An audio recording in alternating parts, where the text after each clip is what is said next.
La determinación de la Suprema Corte de Justicia de la Nación respecto de que todo militar puede ser juzgado por tribunales civiles cuando estos cometan delitos que vulneren derechos humanos tiene varias aristas de gran importancia. En primer término, habría que discutir que dicha determinación proviene del cumplimiento de una resolución dictada en noviembre del 2009 por la Corte Interamericana de Derechos Humanos, donde se establece que el Estado mexicano incumplió con obligaciones internacionales de protección a los derechos humanos en perjuicio de Rosendo Radilla Pacheco por su desaparición forzada en agosto de 1974.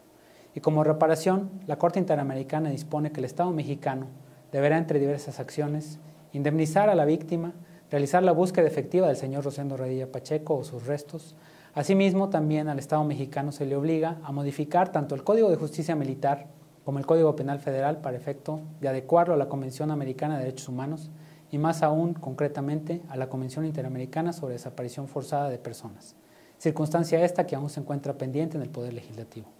Asimismo, el Estado deberá implementar por su parte programas y cursos permanentes relativos al análisis de la jurisprudencia del Sistema Interamericano de Protección de los Derechos Humanos, en relación con los límites de la jurisdicción penal militar. Por último, deberá implementar un programa de formación sobre la debida investigación y juzgamiento de hechos constitutivos de desaparición forzada de personas, siendo esta circunstancia y la revisión del cumplimiento de la sentencia internacional la obligación que tenía el Poder Judicial Federal. Así es como la Suprema Corte de Justicia inicia las discusiones que, entre diversas cuestiones, llevaron a confirmar el hecho de que los militares en violaciones de derechos humanos serían juzgados por tribunales civiles. Esta discusión y resolución que se llevó al Pleno de la Suprema Corte de Justicia de la Nación no se limitó al cumplimiento señalado anteriormente. En primer término, discutió diversas cuestiones en donde encontramos además que se establecen las determinaciones y alcances de las resoluciones de la Corte Interamericana de Derechos Humanos, así como los límites que tiene la Suprema Corte de Justicia para revisar las mismas. Así pues, la Suprema Corte de Justicia determinó que no es posible revisar las sentencias de la Corte Interamericana de Derechos Humanos, aun y cuando existan salvedades y reservas del Estado mexicano para la firma de los tratados internacionales que den motivo a las sentencias. Por otro lado, se estableció que las sentencias de la misma Corte Internacional son obligatorias aún para el Poder Judicial Federal. Y por último, que los criterios que genera la jurisprudencia de la Corte Interamericana señalada no son obligatorios para las autoridades mexicanas, sino exclusivamente son orientadores. Por otro lado, la Suprema Corte de Justicia estableció, desde este momento, los criterios que a su consideración deberán aplicar respecto a la reforma constitucional de junio de 2011, donde se integran los tratados internacionales que consagran derechos humanos como garantía individual.